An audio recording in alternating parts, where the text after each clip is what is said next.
Hurdy-gurdy is a medieval instrument. It's not very often you come across with it in the modern world. However, it became increasingly more popular for the reasons that you're going to find out in a minute. I will start by playing a short Ukrainian folk song.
I would like to talk a little bit about the hurdy-gurdy history.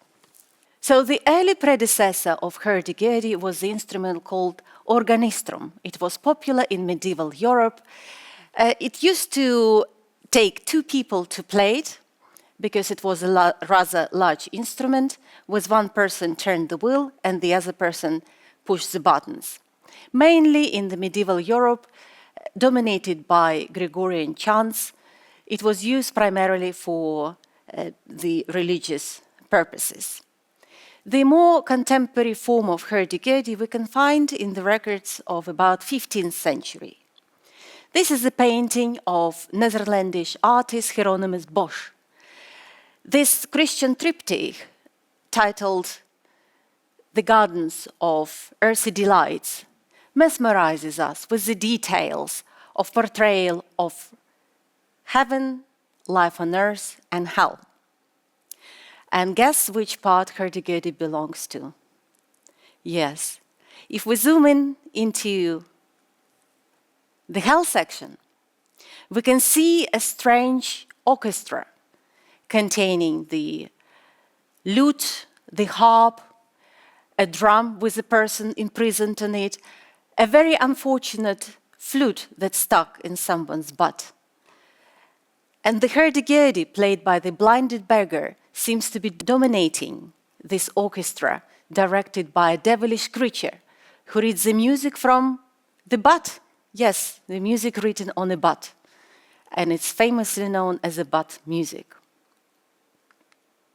In Ukraine, hurdy-gurdy started to appear around 17th century, when it was brought to the Ukraine from Europe.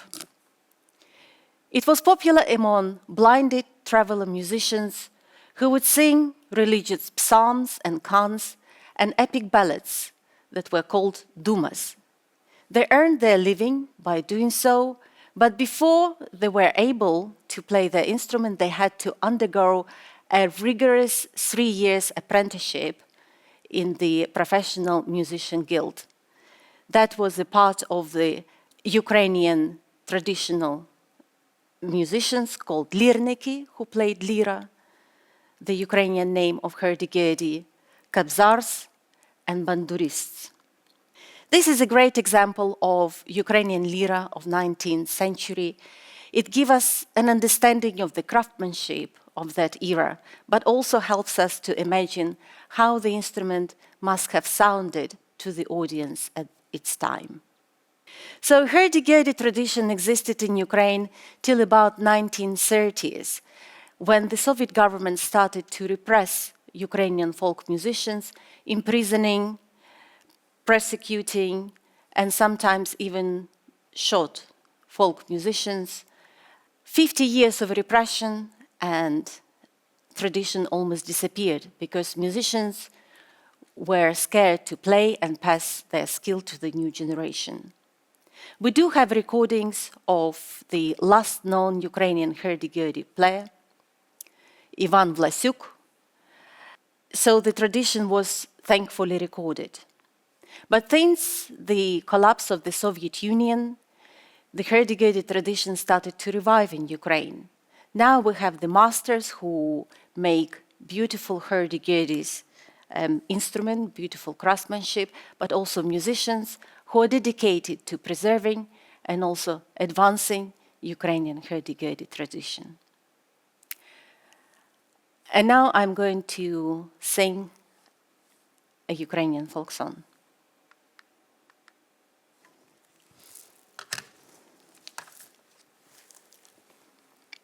You will also hear Ukrainian instrument sample.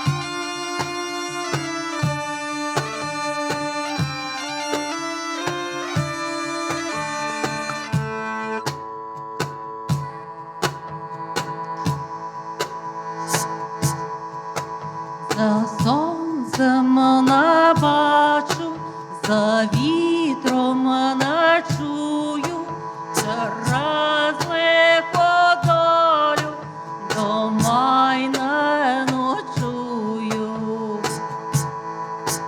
Через лиху долю дома й не ночую.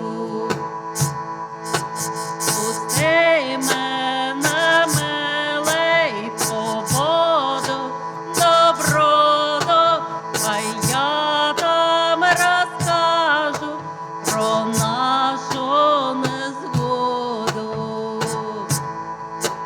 Хай я там розкажу про нашу незгоду.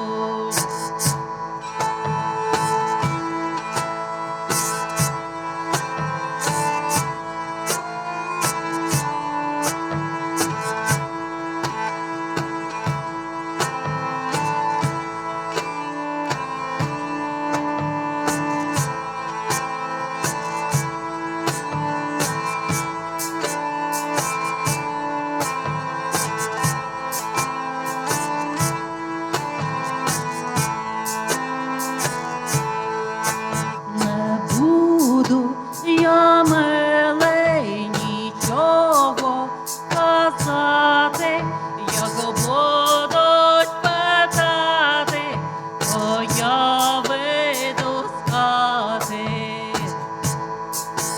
Як будуть питати, то я вийду з хати.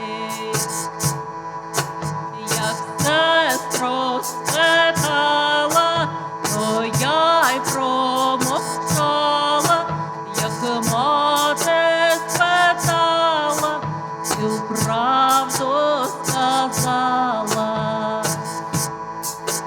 Як мати спитала, всю правду сказала.